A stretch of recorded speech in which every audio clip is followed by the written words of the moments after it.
Beelzebub's Tales to His Grandson, Chapter 44. In the opinion of Beelzebub, man's understanding of justice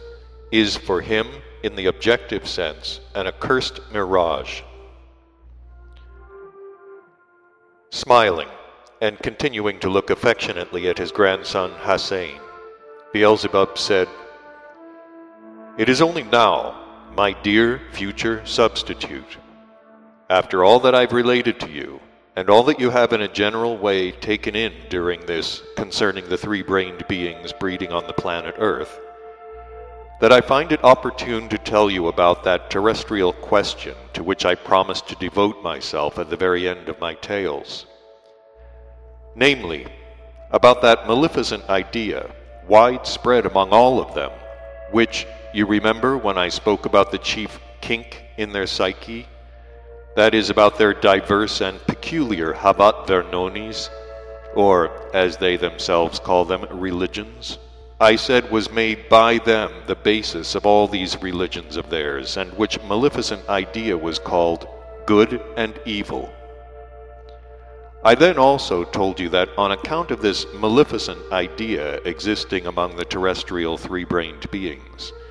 great events, or, as I would express it in words of your favorites, turmoils, recently occurred on the holy planet Purgatory. And the involuntary cause of their arising were certain members of your Hernasgensa, or, according to the expression of your favorites, your genealogical tree. In order that you should better picture to yourself and more easily assimilate all that I intend to explain to you, it is, in my opinion, necessary first of all to say something about certain of these long past events, which at first glance have nothing in common with this idea. And so, I have already once told you that when I descended for the 5th time on the surface of this planet of yours, I remained in it a short time, and soon returned home to the planet Mars. This happened then because my friends notified me from the center that in the near future there would appear on the planet Mars one of the cherubim, near to our all-embracing endlessness, who had some command or other concerning me. After my sojourn on the planet Mars, the said cherub did indeed soon make his appearance, and the command given him from above concerning me was this, that owing to my conscious labors for the attainment of results for the purpose of common cosmic welfare, that is to say, owing to the fact that I had attained on your planet the abolition of the practice of sacrificial offerings among the three-brained beings who have taken your fancy, and also owing to the personal petition of his conformity, the angel Luisos, before our common Father Endlessness, my punishment for my personal transgression was reduced in this respect, that thenceforward it should no longer affect my posterity. So it was just from then on that my children, that is, your father and your uncle Tualan, could already, whenever they wished, at their own desire, return to the center, and there discharge their appropriate obligations to the innumerable actualizations of our Universal Father. After this great event for our family, my children indeed soon left the planet Mars and returned to the center, where, on their arrival, being already great sages in certain spheres of objective knowledge and good actualizers of its laws in practical application, they were soon appointed to appropriate responsible duties.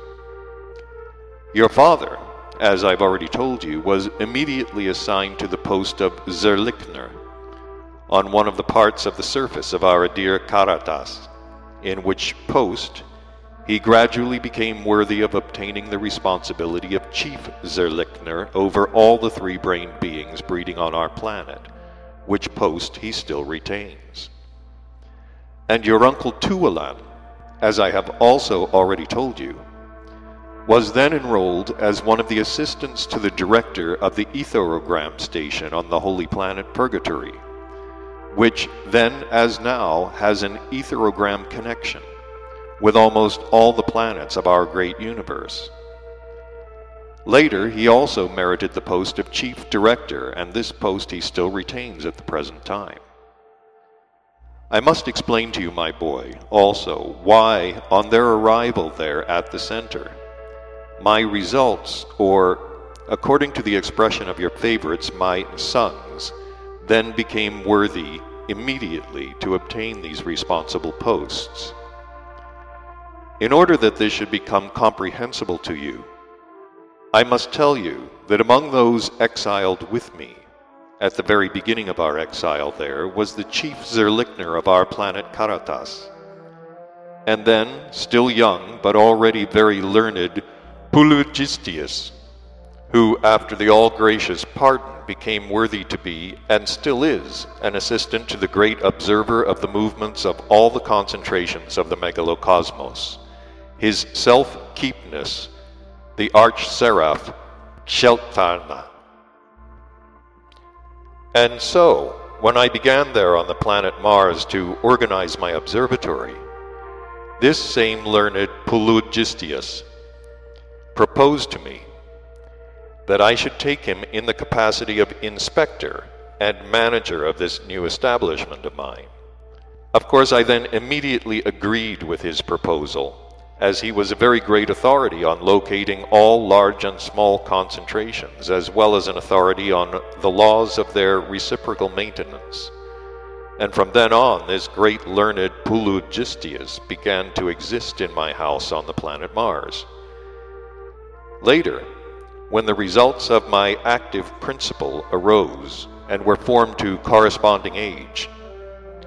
I once asked this learned Pulugistius to undertake the duty also of Oskianotsner, or as your favorites would say, educator of my children. And to this proposal of mine he agreed with great readiness, because existing there under the unusual conditions, he had no possibility of using his multifarious learning to his satisfaction. And thanks to this proposal of mine, what is called a wide field of activity was opened up for him in this respect. From then on, apart from the execution of his strict duties, which at the beginning were not too much for him, he began to devote himself entirely to the creation of corresponding outer and inner conditions, so that my sons should take in impressions for the purpose of crystallizing in themselves the requisite being data for a responsible existence worthy of three-brained beings. My sons soon became so attached to him that they never left his side even during the execution of his strict duties concerning my observatory. And even under these conditions, the good Pulugistius constantly enlightened their reason and gave them practical explanations about all the observations on the concentrations, the methods of studying their mutual influence, and the significance of these influences themselves. He always explained to them why and for what purpose any definite cosmic concentration occupies just a certain place, and informed them about the particularities of the influence of these concentrations on each other during the common cosmic trogo-autoegocratic process. In this way, under the guidance of this remarkable learned being, there was not only crystallized in the common presences of my results data required for every kind of responsible three-brained being, but also numerous data for the thorough cognizance and the sensing of true information about cosmic concentrations and their functions.